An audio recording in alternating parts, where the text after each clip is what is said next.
누가복음 1장 26절에서 36절 찾겠습니다. 여섯째 달에 천사 가브리엘이 하나님의 보내심을 받아 갈릴리 나사렛이란 동네에 가서 다윗의 자손 요셉이라 하는 사람과 약혼한 처녀에게 이르니 그 처녀의 이름은 마리아라. 그에게 들어가 이르되 은혜를 받은 자여 평안할지어다. 주께서 너와 함께 하시도다 하니 처녀가 그 말을 듣고 놀라 이런 인사가 어찌함인가 생각하며 천사가 이르되 마리아여 무서워하지 말라. 네가 하나님께 은혜를 입었느니라. 보라, 네가 잉태하여 아들을 낳으리니 그 이름을 예수라 하라. 그가 큰 자가 되고 지극히 높으신 이의 아들이라 일컬어질 것이요 주 하나님께서 그 조상 다윗의 왕위를 그에게 주시리니 영원히 야곱의 집을 왕으로 다스리실 것이며 그 나라가 무궁하리라. 마리아가 천사에게 말하되 나는 남자를 알지 못하니 어찌 이 일이 있으리이까. 천사가 대답하여 이르되 성령이 내게 임하시고 지극히 높으신 이의 능력이 너를 덮으시리니 이러므로 나실 바 거룩한 이는 하나님의 아들이라 일컬어지리라. 보라, 네 친족 엘리사벳도 늙어서 아들을 배었느니라. 본래 임신하지 못한다고 알려진 이가 이미 6달이 되었나니 대저 하나님의 모든 말씀은 능하지 못하심이 없느니라. 마리아가 이르되 주의 여정이오니 말씀대로 내게 이루어지이다 하며 천사가 떠나가니라. 아멘. 누가복음 1장 26절에서 36절의 말씀을 통해서 은혜 받은 자의 겸손과 순종이라는 제목으로 오늘 성탄절 이 아침에 우리에게 주신 하나님의 은혜를 함께 나누기를 원합니다. 예수님이 이 세상에 오신다라고 하는 것은 아담이 범죄한 바로 그때부터 에덴 동산에서부터 인류를 구원하기 위한 하나님의 그 사랑의 약속이었습니다. 그래서 구약이라고 하는 것이 창세기 3장부터 말라기 마지막 장 마지막 절까지 기록된 수없이 많은 그 예언의 말씀 가운데 가장 중요한 핵심의 말씀이 하나님이 인간을 구원하기 위해서, 죄인을 구원하기 위해서 사람의 모습으로 처녀의 태를 빌려서 이 땅에 오신다 하는 겁니다. 그가 와야지만이 죄인의 죄를 대신 담당하시고 피 흘려서 구속하시고 죄값을 갚아서 구속하시고 또한 죄를 영원히 사해 주시고 부활하셔서 사람을 영원한 천국으로 이끌 수 있는 그러한 일을 이루실 수 있는 겁니다. 그래서 유대인들은 늘 메시아라고 하는 기름 부음 받은 자 혹은 구원하실 자를 간절히 기다렸습니다. 이 당시에는 로마가 전 세계를 다스리고 있었고 유대도 지배하고 있었고 이스라엘은 로마의 식민지로 있으면서 이제 율법을 통해서 약속하신 그 메시아가 와서 로마를 물리치고 그 다윗의 왕국과 같은 그 나라를 회복할 것을 간절히 기다리고 있던 그러한 때였습니다. 그때에 하나님이 때가 차니까 약속이 되니까 약속의 때를 이루기 위해서 이제 예수 그리스도를 이 땅에 오게 하십니다. 예수라는 이름 자체가 구원자라는 뜻입니다. 자기 백성을 저희 죄에서 구원할 자를 이제 예수다 이렇게 이름하고 있습니다. 그런데 이제 하나님이 인간을 구원하기 위해서는 하나님 인간의 모습으로 와야 돼요. 인간의 태를 빌려서 와야 되는데 이사야서 14장에 예언되어 있는 말씀처럼 7장 14절에 예언되어 있는 말씀처럼 처녀가 잉태하여 아들을 낳아야 되거든요. 남자를 아는 사람이 남자하고 같이 이제 결혼해서 관계를 가진 사람이 애를 놓는 것은 자연적으로 생물학적으로 지극히 당연한 일이지만 남자를 알지 못하고 결혼도 하지 않은 사람이 하나님이 성령으로 잉태해서 인간의 모습으로 와야지만이 근본적으로 죄가 없는 분이 되고 죄를 알지도 못하는 분이 되고 죄를 위해서 죄를 담당하고 갚을 수 있는 자격이 있는 분이 되기 때문에 그 일은 구약의 이사야서 7장 14절부터 계속 처녀가 잉태하여 아들 낳는다라고 예언하고 있지만 이건 생물학적으로 과학적으로 이루어질 수 없는 그러한 일입니다. 그런데 그것을 성경은 계속 약속하고 있는데 그 약속한 때에 이제 지금부터 2000년 전에 마리아라고 하는 그 처녀에게 천사 가브리엘을 하나님이 보내셔가지고 네가 잉태할 것이다. 그리고 바로 예수 그리스도라고 하는 다윗의 위를 이을 하나님 약속하신 구원자가 나실 것이다라고 최초로 들려줍니다. 예수님이 이 땅에 오시는 것을 가장 먼저 알은 사람은 마리아입니다. 그리고 요셉입니다. 요셉과 마리아의 이 관계는 정혼을 한 상태입니다. 약혼. 이전에 결혼하지 않은 사람이 만약에 애를 배웠다 그러면은 율법 시대에는 그냥 공개 처형을 돌로 쳐서 죽여버리는 거예요. 그래서 굉장히 율법이 엄격했던 그러한 시대에는 처녀가 잉태해서 배가 불러온다라고 하는 것은 있을 수가 없는 일입니다. 만약에 그것이 공개되거나 알려지면은 처형을 당해야 되는 그러한 무지막지한 그러한 시대에 마리아에게 그 소식을 가브리엘이 들려주는 거예요. 요셉이라는 이 사람은 정혼은 했지만은 결혼하지 않은 상태이기 때문에 한 번도 서로 자녀를 생산하기 위하여 어떤 행동을 한 적이 없다는 거예요. 그런데 마리아가 그 잉태했다는 소식을 듣고 요셉도 그 잉태한 소식을 들을 때 이것을 받아들이죠. 그런데 이 마리아라고 하는 이 사람이 우리가 일반적으로 생각할 때 얼마나 깜짝 놀랐겠습니까? 잉태했다는 소식을 듣는 것도 너무나 놀랍고 두려운 일인데 이제 10달 동안 그 잉태한 모습으로 살아가는 것이 죽음이라고 하는 것이 기다리고 있는 그러한 위험한 상황을 살아가게 됩니다. 그리고 율법의 심판을 받기 전에 그 소식을 보고 아는 사람들이 얼마나 비난하고 비방하고 욕하고 손가락질하면서 자기의 주변의 그 공동체, 가족 가운데, 사회 가운데서 얼마나 비난의 대상이 되겠습니까?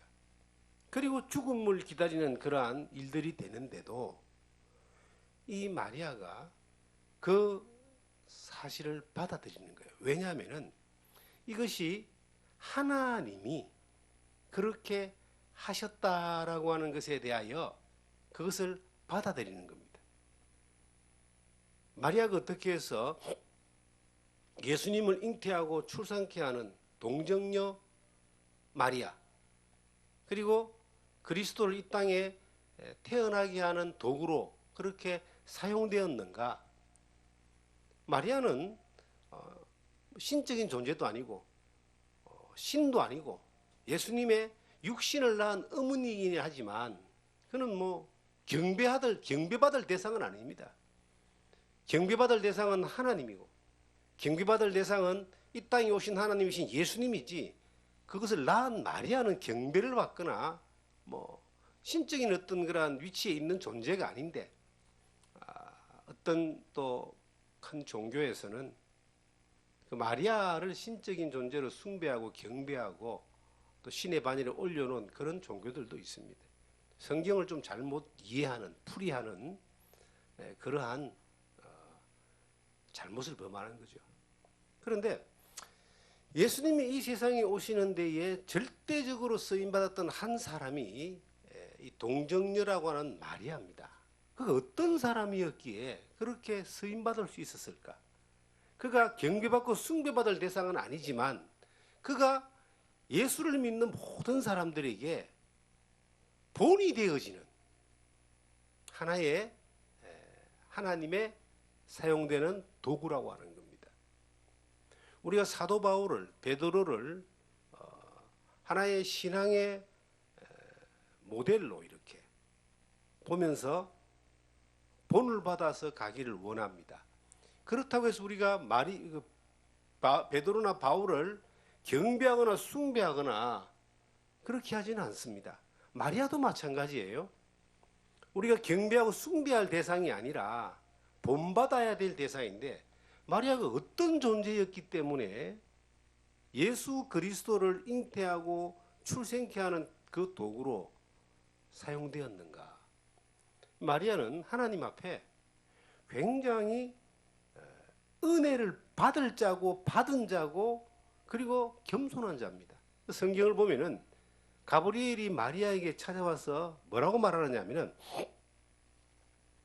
28절에 그에게 들어가 이르되 은혜를 받은 자여 평안할지어다, 주께서 너와 함께 하시도다 하니. 은혜를 받은 자여 평안할지어다. 30절에도 천사가 이르되 마리아여 무서워하지 말라, 네가 하나님께 은혜를 입었느니라. 은혜를 받은 자여 평안할지어다 그러고 은혜를 입었다. 마리아가 무서워하고 두려워하고 그리고 감당하지 못할 그러한 이 소식을 듣고 난 이후에 어찌할 바 모르고 있을 때에 천사가 말해주기를, 야, 은혜를 받은 자여 그리고 은혜를 입은 자여 평안할지어다. 리게트 날짜가 바로 31절에 보라 네가 잉태의 아들을 낳으니 그 이름을 예수라 하라. 구원자다, 메시아란 뜻입니다. 그가 큰 자가 되고 지극히 높으신 이 아들이라 일컬어질 것이요 주 하나님께서 그 조상 다윗의 왕위를 그에게 주리니 영원히 야곱의 집을 왕으로 다스리실 것이며 그 나라가 무궁하리라. 그에게 잉태되는 그 자가 바로 아담 이후에 아브라함 이후에 2000년 동안 약속한 바로 메시아다. 다윗의 위를 이어서 영원히 다스릴 자고 구원자이시다. 놀란 가슴에 더 놀라운 이야기를 듣는 겁니다. 처녀가 잉태를 하는 것만도 놀라운 있고 두려운 일인데 그 잉태된 그가 하나님이다. 메시아다. 구원자다. 어찌할 바를 모르고 있을 때에 이 은혜를 받은 사람에게 확신적인 말씀을 주시는 거예요. 이렇게 된 것은 하나님이 하신 것이다. 그 하나의 예로 이제 사촌 가운데 엘리자벳이 있는데 6개월 전에 늙었는데도 잉태되지 않았느냐. 세례 요한을 이야기하거든요. 세례 요한은 성령으로 잉태된 것은 아닙니다.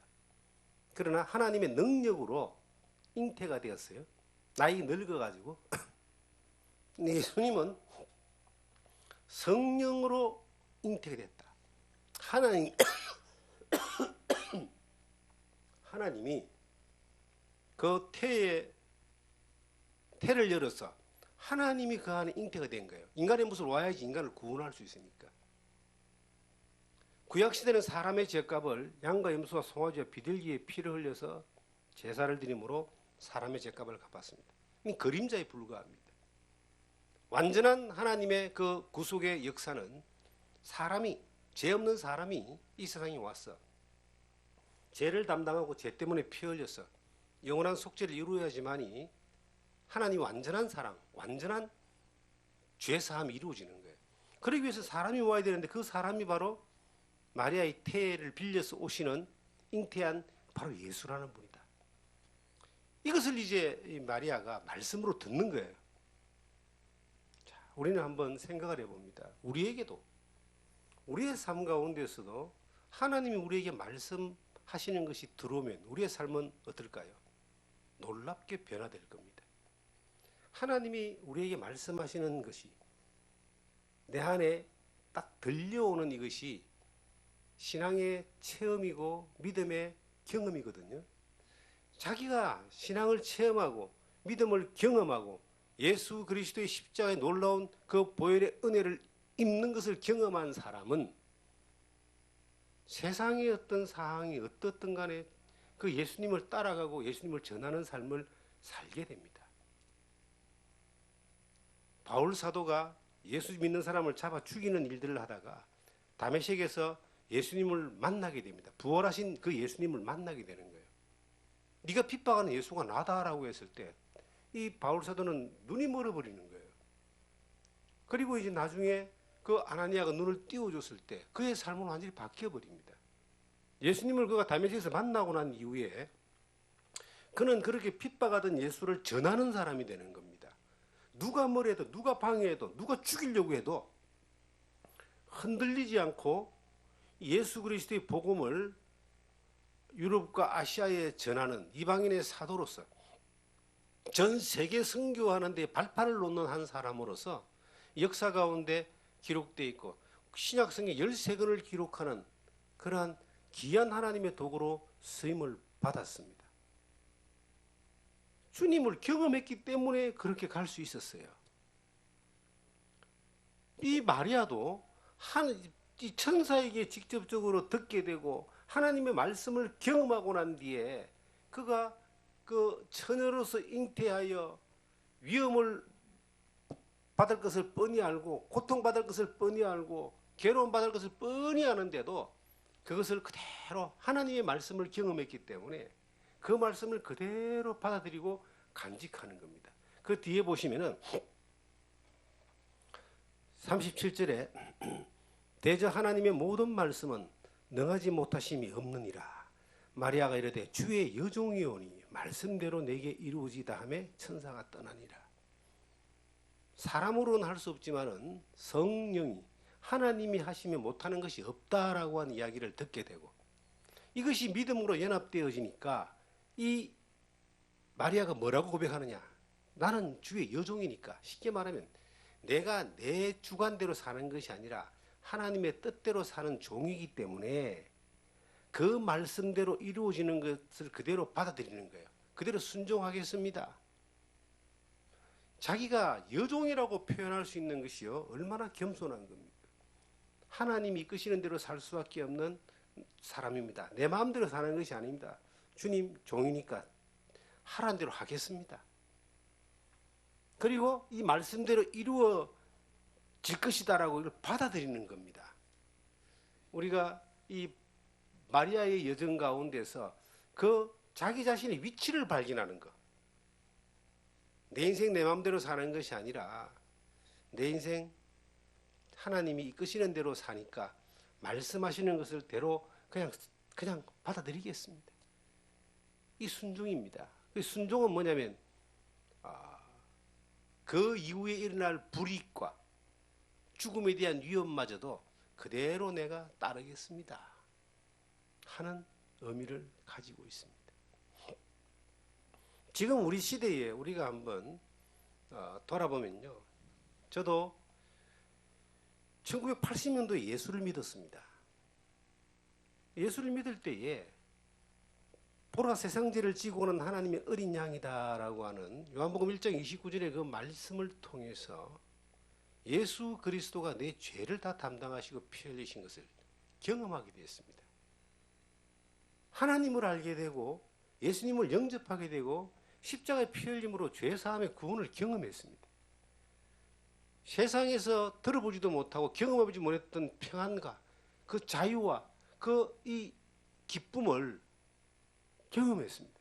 그리고 그 예수 그리스도를 따라가고 닮아가고 싶어서 말씀을 보고 예배에 참사, 예배를 사모하고 그렇게 그 살아오는 가운데 수많은 경험들을 계속하게 됩니다.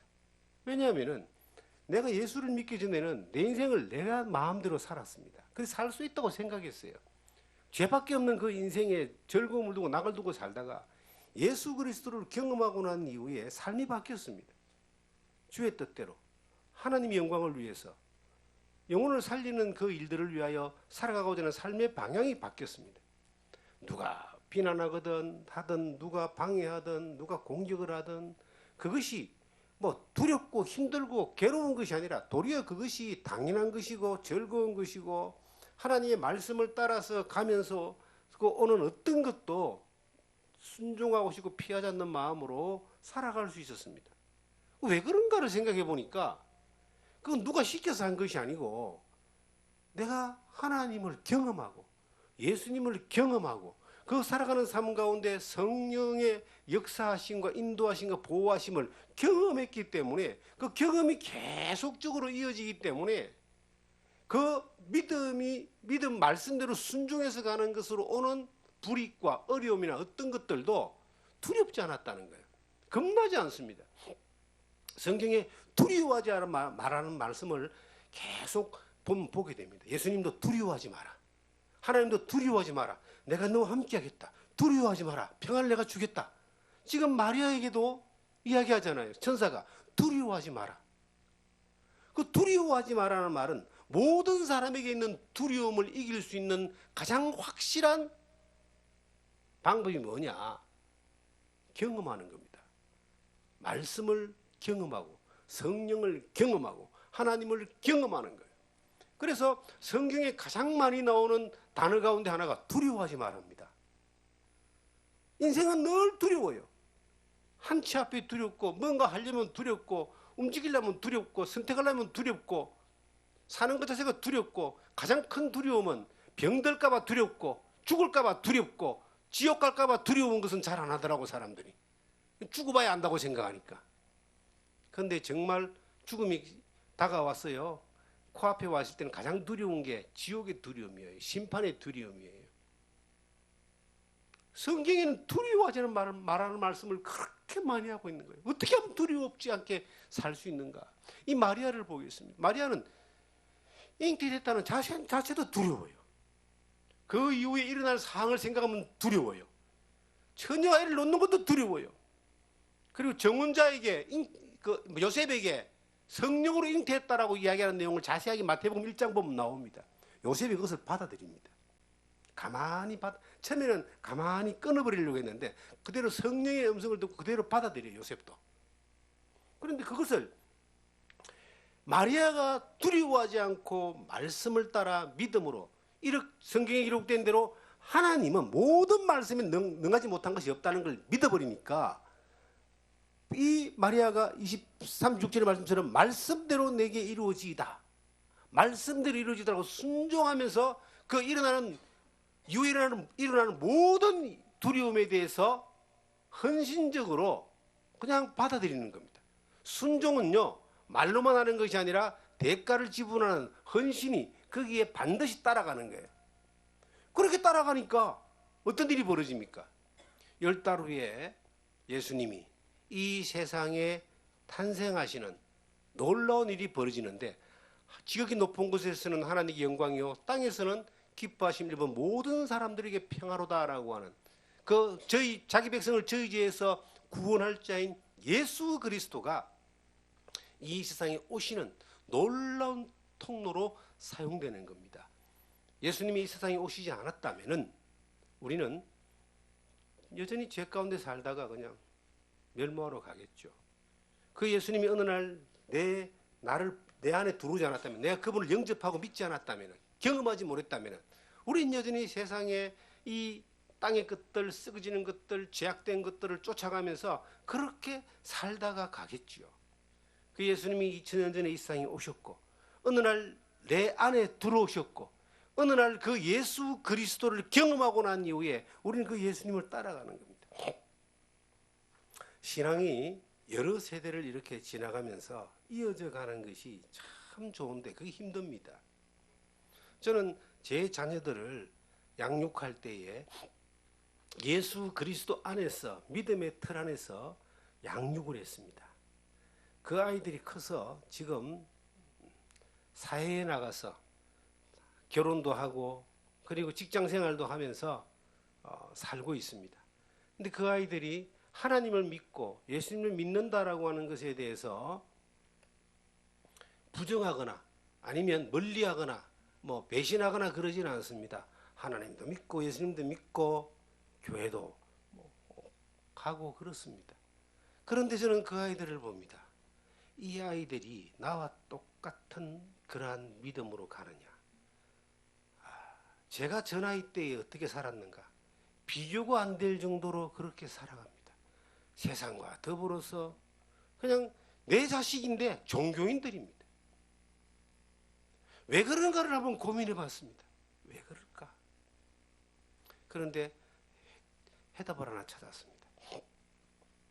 그게 뭐냐면은 그 아이들은 나처럼 예수 그리스도를 경험한 적이 없다라고 하는 거예요. 교육을 받았죠. 교육을 받았지만은 그들이 정말 죄 가운데 고민하고 깊이 회개하고 실패하고 넘어지고 그리고 주님의 말씀 앞에서 그걸 받아들이면서 대가를 지불하고 그렇게 살아봤던 적이 없어요. 예수 믿는 것 때문에 불이익을 당하는 것에 대하여 경험해보거나 고민해본 적도 없다는 거예요. 예수 그리스도를 따라가는 것 때문에 내가 대가를 지불하는 것에 대해서 고민해본 적이 없다는 거예요. 부모가 다 해주고 부모 안에 다 있고 편안하게 살고 교육을 받았어. 그리고 그렇게 살아가는 삶 가운데 습관은 어느 정도 됐지만 그 안에 뭐가 없느냐 하면은 예수 그리스도를 경험하지 못했다는 거예요. 그것은 십자가의 피 흘림으로 죄사함하고 구원받는다라고 하는 단순한 그것만을 이야기하는 것이 아니라 살아계신 그 하나님이 가브리엘이 마리아에게 이야기할 때에 마리아가 두려워 떨었지만은 두려워하지 마라 하고 네게서 날짜가 예수 그리스도라고 이야기하는 그 네가 예수 안에서 거듭나서 영생을 얻는다라고 하는 것에 대하여 직접적인 경험이 있는가? 그리고 그 모든 두려움 가운데서 고민 가운데서 정말 이것을 선택하게 되면은 이게 생명도 위협받는 그런 가운데 있는데도 불가능한 것 같은 그러한 일들이 앞에 있는데도 하나님의 말씀은 능한 것이 없다. 성령의 능력은 능한 것이 없다는 것을 내가 경험해 본 적이 있는가? 그리고 내 삶의 어떤 선택을 할 때 하나님 주의 뜻대로 되기를 원합니다라고 순종했던 그런 경험이 있는가? 참, 내가 돌이켜봐도 없다라고 하는 거예요.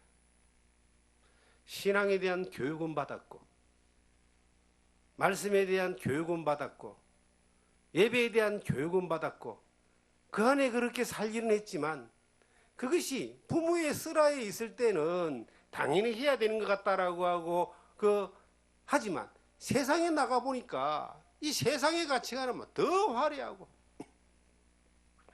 더 멋있고 더 달콤한 것들이 쫙 있기 때문에 그것으로 쉽게 그렇게 가버리는 거예요. 그래서 이런 생각이 들어지는 거예요. 아이들이 신앙적으로 반항을 할 때가 있습니다. 아이들이 이제 교회 생활하면서 반항할 때가 있어요. 그리고 또 때로는 교회를 떠날 때도 있습니다. 근데 저는 그런 생각을 해보는 거예요. 저것을 억지로 갖다가 붙여가지고 될 일이 아니다. 나의 하나님이, 내가 경험한 하나님이 저들의 하나님이 되는 것만큼 확실한 것은 없는데 내 하나님이 저들의 하나님이 되기 위해서 내 자녀들의 하나님이 되기 위해서는 그들이 경험할 수 있도록 해야 된다. 실패도 해보고 고민도 해보고 선택도 해보고 반항도 해보고 깨어져도 보고 터져도 보고 하나님 앞에 매달려도 보고 그러면서 하나님을 경험하게 되면은 그 경험되어진 예수님은 경험되어진 하나님은 버릴 수가 없거든요.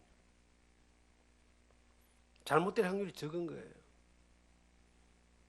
그래서 너무 이렇게 교육으로 인하여 뭔가를 만들기보다는 삶의 경험을 통해서 말씀의 경험을 통해서 하나님을 경험해 나가는 것들에 대하여 우리는 좀 심각하게 생각해 봐야 되겠다 하는 그런 마음을 가지는 겁니다.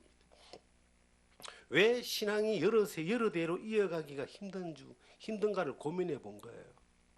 앞선 세대는 정말 하나님을 경험하고 열정적으로 살고 대가를 지불하고 주의 영광을 위해서 삶을 던지고 그렇게 살았지만 뒷세대로 넘어오면서 어떤 어려운 일도 하지 않고 어떤 고난도 원하지 않고 어떤 헌신과 순종에 대하여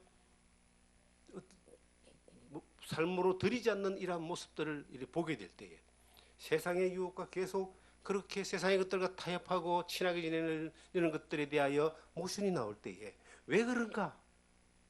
살아계신 하나님을 경험하지 못하고 말씀을 경험하지 못하기 때문입니다. 그러면 앞선 세대가 그 자녀들의 세대에 무엇을 보여줘야 될까요? 자녀 세대와 앞선 세대는 갈등이 일어날 수밖에 없습니다.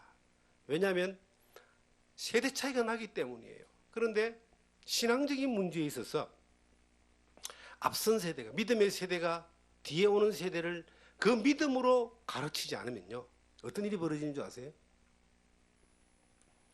신앙이 타락해버리는 거예요. 뒤에 세대는 항상 편한 걸 좋아합니다. 세속적인 것들을 좋아합니다. 그것들에 대해 물들어져 갑니다. 세대는 변해가기 때문에. 이것들에 대하여 계속 타협을 요구하는 거예요. 타협을 요구하면 요구할수록 그래, 이 아이들을 끌어안기 위해서 타협을 하고 허용을 하고 그렇게 또한 하면은 어떤 일이 벌어지는가? 나중에는 앞선 세대도 그냥 똑같은 다음 세대하고 똑같이 되는 겁니다. 유럽의 기독교 국가인 영국이나 뭐 프랑스나 이런 나라들이 지금 얼마나 타락되어진 모습으로 있습니까? 왜 그럴까요?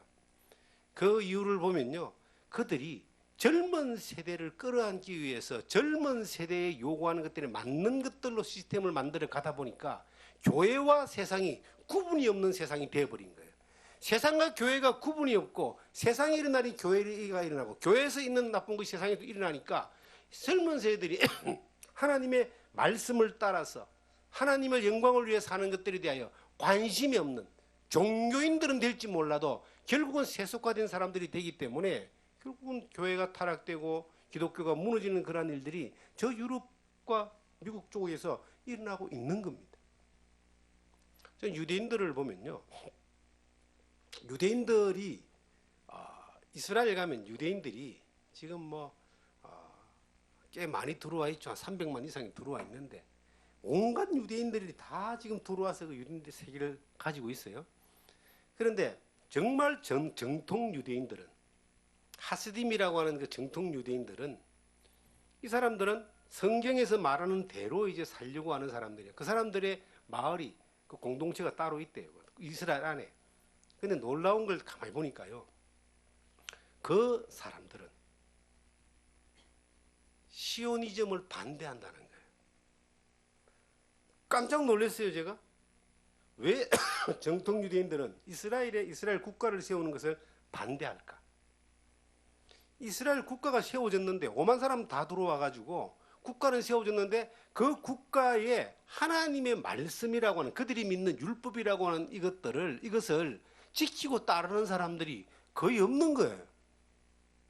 정치적인 세력이고 세속적인 어떤 그런 세력들이 나타나는 것이지, 그들은 율법도 지키지 않고 안식일도 지키지 않고 막 그러니까 그들은 도리어 이스라엘 국가가 세워진 게 이게 잘못된 거다. 우리가 그곳에 약속의 땅에 살지만은, 그러면서 그들은 국가에 등록도 안 하고 산다는 거예요. 우리나라만은 주민등록증도 없이 산다는 거예요. 자기들끼리 공동체를 가지고 오래전부터. 그러면서 이제 그 자식들을 가르치는데요, 우리가 생각할 때 너무 답답할 정도로 성경대로 그냥 옷을 입고 머리도 꼬고 까만 옷을 입고 성경대로 안식일을 지키고 성경대로 율법대로 행하고 막 그렇게 사는 거야.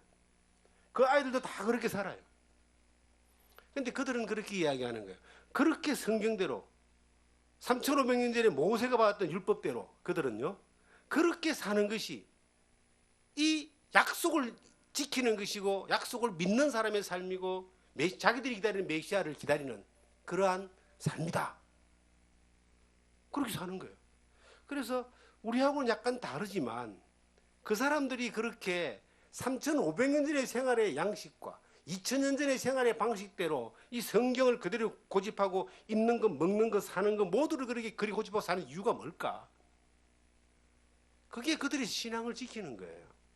그들이 예수 그리스도를 믿지 않지만 그들은 하나님의 말씀이나 율법대로 자기들의 어떤 정체성을 그대로 지켜나가고 있는 거예요. 세상이 어쨌든 간에 우리는 지금 어떻습니까? 우리 주변을 돌이켜 보니까 너무 세상하고 타협해하고 가는 거예요. 그리고 다음 세대가 원하는 것들을 자꾸 뭔가를 자꾸 이렇게 제공해 주는 겁니다. 세상인지 교회인지 구분이 안 가요. 그것이 사람들이 보기에는 접근하기에는 좋다고 그것이 전략이라고 생각합니다. 그것이 전략이 될 수도 있겠지만 하나님의 그 말씀의 기준을 그대로 따라가지 않는 타협으로 가는 것이라면은 시간이 지나면 조금씩 변해가는 겁니다. 변해가다 보면 잘못된 쪽으로 완전히 돼도 그 잘못된지 모르는 그러한 일들이 벌어지는 거예요. 저는 이 성탄절, 마침 오늘이 이 주일이라 전 세계에서 이 성탄절을 기념하는 예배가 울려 퍼질 겁니다.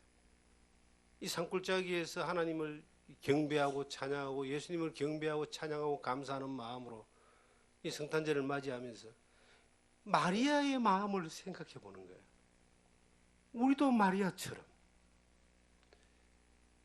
예수를 믿는다는 자체가 세상에서 위험을 감수해야 되고 대가를 지불해야 되고 주님의 말씀을 순종해야 되는 자체가 이게 세상의 가치관하고는 다르다고 받아들일 수도 있지만 이것을 받아들임으로 말미암아 순종할 수 있는 힘이 내게 있는가? 우리가 은혜를 받은 자라면, 그 은혜의 힘이 있는 사람이라면, 은혜를 경험한 사람이라면, 말씀을 경험한 사람이라면, 약속을 경험한 사람이라면 우리가 어떤 대가를 지불하더라도 주님의 말씀에 순종함으로 말미암아 어떤 대가를 지불하더라도 우리의 마음 가운데 흔들림 없는 기준, 하나님은 하실 수 있습니다, 성령님은 하실 수 있습니다 하는 그러한 믿음과 그 하실 수 있는 것에 대한 약속을 따라서 이 마리아의 고백처럼 말씀대로 내게 이루어지이다 라고 고백할 수 있는 사람이 되어야 됩니다. 저는 여기 이제 산골짜기에 지난 주간 동안 눈이 많이 왔어요. 지금 올해 몇십 년 만에 호남 지방에도 눈이 많이 와가지고 뭐 지붕이 무너지고 막 그러잖아요.